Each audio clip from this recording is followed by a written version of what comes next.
नमस्कार साथियों। तो आज है 23 जून 2026। दोस्तों कल रात तक तो माहौल सब कुछ बढ़िया था। इवन अगर आप देखेंगे आज मार्केट ओपनिंग भी उतना वीक नहीं था, मतलब लास्ट डे जिस लेवल पे क्लोजिंग दिया था 24,102 पॉइंट पे, आज निफ्टी 50 थोड़ा सा नीचे बट उतना भी वीक ओपनिंग नहीं था, 24,071 पॉइंट पे पहुंचा। फिर हमने देखा निफ्टी 50 जो है या एंटायर मार्केट की जो कंडीशन है अराउंड 11:30 तक तो बढ़िया था, 11:30 तक बढ़िया था।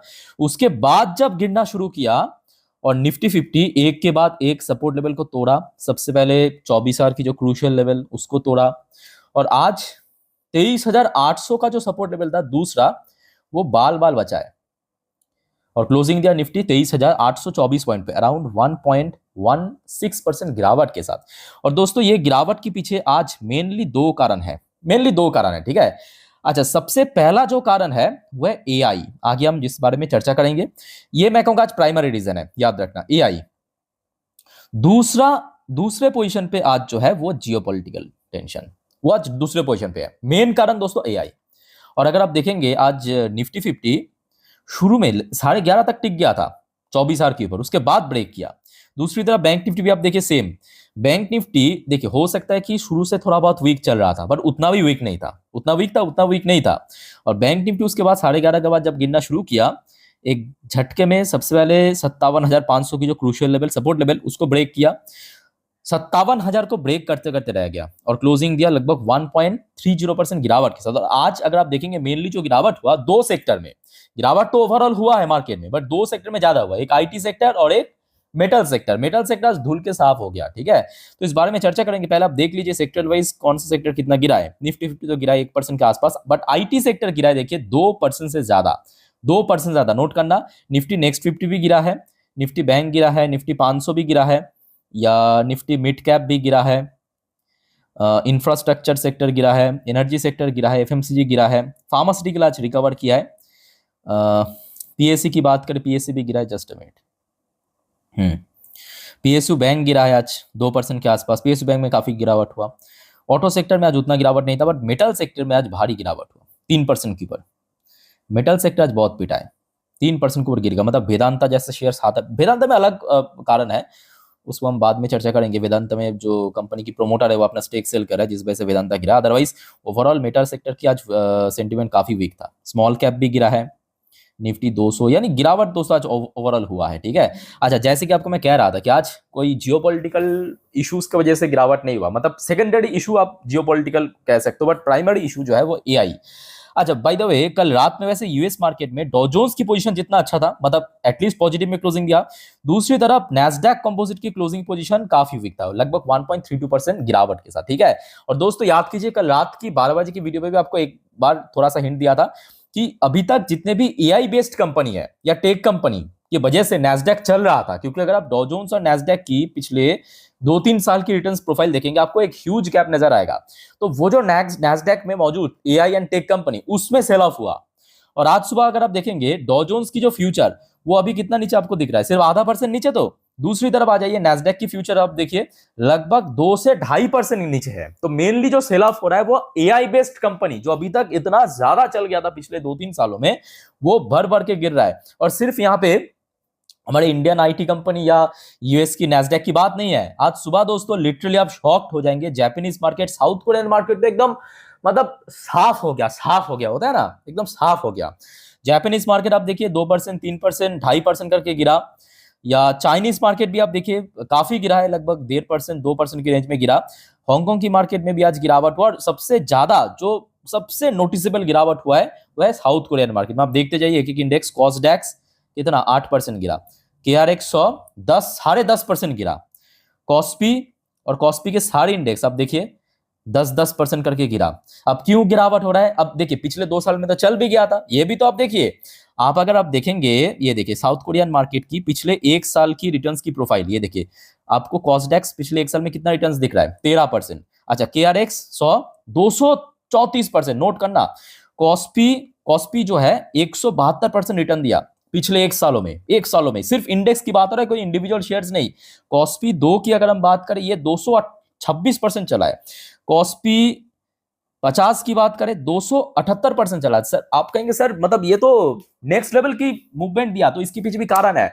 अब ये जो इंडियन मार्केट से अलग अलग जगह की मार्केट से एफआईएस बेच रहा था ना, वो खरीद कहां पे रहा था? नैस्डैक की जो एआई कंपनी है, साउथ कोरियन जो एआई कंपनी है, क्योंकि मेनली जो एआई या जो टेक डेटा सेंटर इसका मार्केट आप देखेंगे मेनली जापानीज मार्केट में आपको नजर आएगा, जापान में, साउथ कोरिया में, आपके यूएस में। तो जिस वजह से इन सब देशों की मार्केट चल रहा था, भारत की जो कंपनीज है, आईटी कंपनी सो कॉल्ड, वो उतना अच्छे से डेवलप नहीं कर पा रहा था, तो यहां से सेल ऑफ होना जायज है। आप खुद ही बताइए, आप अगर एफआईएस है, आप मान लीजिए कि एक एफआईएस है, तो आप कहां पे निवेश करना पसंद करेंगे? जहां की देश की जो कंपनीज है ज्यादा से ज्यादा फ्यूचरिस्टिक टेक्नोलॉजी को काम करे, उस पे चल गया था, तो आज गिर गया एकदम से 10%, एक झटके में गिर गया। इंडियन मार्केट आप देख सकते हो 1% के आसपास गिरा, है ना? तो इसी मेन कारण यही है, आज एआई बेस्ड स्टॉक्स में सबसे ज्यादा सेल ऑफ हुआ है। ताइवानिश मार्केट भी आज वीक था, ऑस्ट्रेलियन मार्केट भी वीक था, ये खचरा भी आज गिरा है। न्यूजीलैंड की मार्केट काइंड ऑफ फ्लैट था, फिर भी मलेशियन मार्केट में गिरावट हुआ, इंडोनेशियन मार्केट में गिरावट हुआ, Singapore market kind of flat था, थाई मार्केट भी आज काफी गिरा है। सो ये रहा दोस्तों मेन रीजन। सुबह से एक्चुअली आज एशियन पैसिफिक मार्केट वीक था। अच्छा, बाकी बात करें ऑयल में कोई बहुत बड़ा चेंज नहीं हुआ, ये मैं कहूंगा भारत की इकोनॉमी के लिए सही है, क्योंकि आज एक झटके में कि आप कह सकते हो कि एक वन टाइम ड्रॉप हुआ है, और आशा रखता हूं कि अगर सब कुछ सही रहा रिकवर भी हो जाएगा, डोंट वरी। क्योंकि भारत के लिए मेन मतलब मेन जो चीज है वह ऑयल प्राइस ड्रॉप हो जाना, क्योंकि भारत की जो इकोनॉमी है काफी हद तक क्रूड ऑयल के ऊपर डिपेंडेंट है, याद रखना, एनर्जी के ऊपर डिपेंडेंट है, क्योंकि 90% जो है हम लोग बाहर से ही खरीदते हैं, और ये क्रूड ऑयल जितना कम होगा उतना ही बढ़िया होगा। ठीक है, तो अभी आप देख सकते हो रियल टाइम डेटा, सब कुछ ठीक ठाक चल रहा है। अच्छा, आपके ये गिर रहा है अभी, आपके गोल्ड सिल्वर गिर रहा है। गोल्ड सिल्वर क्यों गिर रहा है? क्योंकि ऑब्वियसली बात है, महंगाई बढ़ने का डर, महंगाई बढ़ेगा तो क्या होगा, आप रेट तो हाइक करना पड़ेगा, मतलब जो पॉलिसी रेट हाइक करना पड़ेगा देशों की सेंट्रल बैंक्स को, और जैसे ही हाइक होगा लोग मतलब जो इन्वेस्टर्स है वो भाएगा यूएस की 10 साल की बॉन्ड यील्ड की तरफ। क्यों भाएगा? क्यों? वहां पे एक मतलब फिक्स रिटर्न मिलेगा आपको, समझ आ रहा है ना बात? तो जिस वजह से गोल्ड सिल्वर भी लगातार पिट रहा है।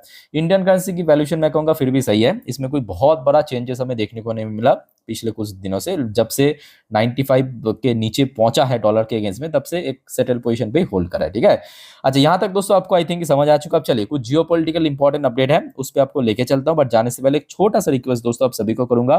पहले तो आप लोग ये मेक श्योर कीजिए आपने ऑलरेडी इस चैनल को सब्सक्राइब कर लिया, नहीं किया तो सर अभी फटाफट करके रख देना। शेयर मार्केट, जियोपॉलिटिकल अपडेट, सब कुछ टाइम बाय टाइम पाने के लिए, ठीक है, मैं आपको दे दूंगा जानकारी, बस आप देख लेना जरूर हर एक वीडियो को। और आज रात की 10:30 की वीडियो प्लीज मिस मत करना, जिस पर हम नेक्स्ट डे मार्केट प्रेडिक्शन वगैरह, मार्केट के बारे में सारे जानकारी इकट्ठा करके दे दूंगा। ठीक है, आइए शुरुआत करते हैं मनी कंट्रोल से। मनी कंट्रोल की वेबसाइट में चलिए देख लेते हैं वैसे कौन कौन सी कारण को जिम्मेदार ठहराया है, देख लेते हैं। अच्छा, सबसे पहला जो नंबर 1 पॉइंट मेंशन किया, वीक ग्लोबल ट्रेंड्स, और ये मैं कहूंगा 100% सच है, जो ऑलरेडी आपको एक्सप्लेन कर चुका हूं कि साउथ कोरियन मार्केट एकदम धुल के साफ हो गया, जापानीज मार्केट में गिरावट हुआ, आपके चाइनीज मार्केट में गिरावट हुआ, नैस्डैक की फ्यूचर्स सुबह से डाउन था, परसिस्टेंट सेलिंग बाय एफआईआईज, ये तो आप यहाँ पे आप कुछ कर नहीं सकते, है ना। रूपी डिक्लाइन, रूपी डिक्लाइन ये सही पॉइंट नहीं है, क्योंकि रूपी उतना ज्यादा ड्रॉप नहीं हुआ। अच्छा, चौथा point, particular sector wise IT and metal में गिरावट हुआ, चलो ठीक है, जेन्युइन रीजन। प्रॉफिट बुकिंग, मतलब एकदम से मार्केट रिकवर करने के बाद एक प्रॉफिट बुकिंग देखने को मिला। वीकली निफ्टी एक्सपायरी, हाँ ये भी सच है कि आज निफ्टी 50 की वीकली एक्सपायरी था, जो आपको मैं लास्ट डे भी अलर्ट किया था कि आज एक्सपायरी, और एक्सपायरी के दिन आमतौर पे मार्केट थोड़ा वॉलेटाइल या तो वीक रहते हैं, मतलब जनरली कभी कभी रिकवर भी करते हैं, बट मोस्टली चांस है कि वॉलेटाइल या थोड़ा सा वीकनेस, तो ये भी कहीं ना कहीं ट्रिगर किया। अच्छा दोस्तों, अब थोड़ा सा पीछे से शुरुआत करेंगे। अच्छा, कल रात की ये वाली वीडियो, कल रात की ये जो 12 बजे की वाली वीडियो, इस वीडियो आपने देखा तो आपको पता होगा, याद होगा, ऐसा एक न्यूज में आपके साथ शेयर किया था, एक्सप्लेन किया था कि ट्रम्प से Iran will accept major weapon inspections as US Iran peace talk progress. इसका मतलब सिंपल बात कि ईरान फ्यूचर में जो भी वेपन्स रखेगा, चाहे बैलिस्टिक्स मिसाइल्स की बात करे, न्यूक्लियर वेपन्स की बात करे, उसका जो इंस्पेक्शन करने की टोटल हक वो यूएस के पास रहेगा। उसके बाद हमने देखा ईरान के ऑफिशियल ने आके कहा भाई ऐसा कुछ तो नहीं हुआ, हम ऐसा कभी नहीं एक्सेप्ट करेंगे, चलो ठीक है, वो अपना अपना मुद्दा है। फिर आ जाते हैं डोनाल्ड ट्रंप की तरफ से एक और स्टेटमेंट आज सुबह सुबह। उसके बाद जैसे ईरान ने उस चीज को डिनाई किया है कि नहीं हम तो ऐसा नहीं करेंगे, I will do what I have to do, Trump warn Iran से nuclear threat supersede depression risk. तो ट्रम्प की तरफ से दोस्तों फिर से एक और वार्निंग भेजा है, ठीक है, ईरान को। दूसरी तरफ से एक और बात यह है कि ईरान एक और स्टेटमेंट दिया जो कि काफ़ी मैं कहूँगा घातक साबित हो सकता है, और ये बार बार कहीं ना कहीं थोड़ा सा मतलब जो टेंशन घट रहा था उसको फिर से बढ़ाने में मदद कर रहा है। अब देखिए यहाँ पे ईरान और यूएस के बीच एग्रीमेंट तो हुआ है हॉर्मुज को लेके, ठीक है, हॉर्मुज हॉटलाइन को लेके, बट ईरान बार बार एक ही बात कह रहा है कि will never return to pre war state. इसका मतलब क्या है? तो आपको पता होगा दोस्तों, ये वॉर शुरू होने से पहले स्टेट ऑफ हॉर्मुज पे कोई भी टोल सिस्टम नहीं था। मतलब स्टेट ऑफ हॉर्मुज पे चाहे कोई भी देश की जहाज हो, टैंकर हो, वेसल्स हो, वो आ जा सकते थे फ्रीली, कोई रोकने वाला नहीं था। बट बार बार इस बार हमने देखा कि ईरान की तरफ से कहा गया कि वहां पे हम टोल सिस्टम बिठाएंगे और टैक्स वसूलेंगे हर एक जहाज से, हर एक टैंकर से। तो ये कहीं ना कहीं देखा जाए वर्ल्ड इकोनॉमी के लिए सही नहीं है, बिल्कुल सही नहीं है। चाहे वहां पे, क्योंकि एक बार हमने देखा ट्रम्प भी कहा था कि हम स्टेट ऑफ हॉर्मुज पे टोल सिस्टम बिठाएंगे। चाहे ट्रम्प कहे, ईरान कहे, मेरे हिसाब से पूरे दुनिया को इसको विरोध करना चाहिए, क्योंकि स्टेट ऑफ हॉर्मुज किसी बाप का नहीं है, वो किसी पर्टिकुलर देश की प्रॉपर्टी नहीं है, वो एक इंटरनेशनल वाटर बॉडी है। अगर ईरान ने ऐसा कर दिया, बाई चांस कर दिया, तो दुनिया में और भी देशों के पास ऑप्शन है ऐसा करने का, इवन भारत के पास भी है। तो क्या होगा अल्टीमेटली, सब देश जब एक साथ ऐसे ही स्ट्रेट मतलब पतली सी गली में टोल सिस्टम बिठाएगा जहां से ह्यूज इंपोर्ट एक्सपोर्ट होता है दुनिया भर में, तो क्या होगा, वर्ल्ड इकोनॉमी खतरे में आ जाएगा, और ज्यादा महंगाई बढ़ेगा, इन्फ्लेशन और ज्यादा बढ़ जाएगा। ठीक है, समझ आ रहा है बात? अच्छा, फिर आ जाते हैं एक और रिपोर्ट, देखिए, state of Hormuz sea record traffic search after US Iran deal. ये दोस्तों आज दोपहर की अपडेट है। तो मतलब अभी तक दोस्तों वहां पे टोल सिस्टम लागू नहीं हुआ। दूसरा बात, जो ईरान की तरफ से एक बार बीच में वार्निंग दिया था कि हम स्टेट ऑफ हॉर्मुज को क्लोज करने वाले हैं, तो अभी तक क्लोज नहीं किया, क्योंकि वहां से जो अभी रिसेंट रिपोर्ट निकल के आ रहा है, ट्रैफिक जो है, मतलब जो आना जाना, ठीक है, वो काफी बढ़ रहा है, पहले से बढ़ रहा है। ठीक है, तो ये अच्छी बात है। पर दूसरी तरफ दोस्तों एक और छोटा सा गड़बड़ा है। क्या गड़बड़ है? ये आज अभी की अपडेट है, शाम के वक्त लगभग 4:37 की अपडेट। अब दोस्तों आपको पता होगा रिसेंटली जितने भी इंसिडेंट हुआ है, अब एक चीज तो कंफर्म है कि फिलहाल सिचुएशन जो है यूएस और इजराइल में थोड़ा सा मतलब अनबन चल रहा है। अनबन मतलब कुछ मिसमैच चल रहा है। और आज ये नेतन्याहू की स्टेटमेंट कहीं ना कहीं उस चीज को और ज्यादा ट्रिगर करेगा। नेतन्याहू सीधा सीधा मीडिया में आके कहा, we need our own armament से Israel must reduce reliance on US. तो सिंपल बात है, नेतन्याहू ने आके कह दिया कि हम जो यूएस के ऊपर काफी हद तक डिपेंड था या डिपेंडेंसी था, उसको हम कम करेंगे और हम अपना डिसीजन खुद लेंगे, वो to press a hate against Iran. और दोस्तों आपको मैं कल रात की 12 बजे की वीडियो में एक अपडेट दिया था, याद कीजिए। भारत की जो नेशनल सिक्योरिटी एडवाइजर यानी डोभाल साहब के साथ इजराइल की जो डिफेंस सेक्रेटरी है, उन दोनों की एक मीटिंग भी हुआ है, और साथ में आपको मैं कहा था किसी का फील्डिंग सेट हो रहा है यहाँ पे।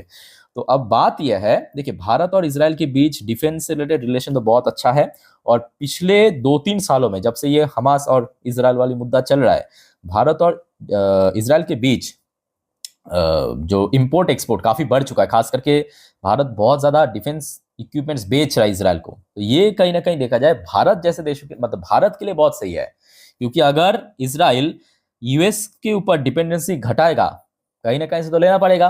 भारत दोस्तों एक बढ़िया ऑप्शन हो सकता है। अब ये मत सोचना कि भारत से कोई बहुत बड़ी नहीं, बट फिर भी भारत से इक्विपमेंट्स की जरूरत है। ठीक है, तो इस प्रकार की दोस्तों माहौल है। आई थिंक ये आपको क्लियर हो चुका है, और इस वजह से आज मार्केट में काफी वीकनेस देखने को मिला। अब देखते हैं आगे क्या चलता है, कैसा सिचुएशन बनता है। तो जो भी अपडेट होगा मैं आपको टाइम बाय टाइम जानकारी दे दूंगा। सिर्फ दोस्तों आप चैनल को फॉलो करते जाइए, सब्सक्राइब करके रखिए अगर आपने अभी तक नहीं किया तो। सो फिलहाल वाइंड अप करता हूँ वीडियो को। टेक केयर, बाय बाय, जय हिंद।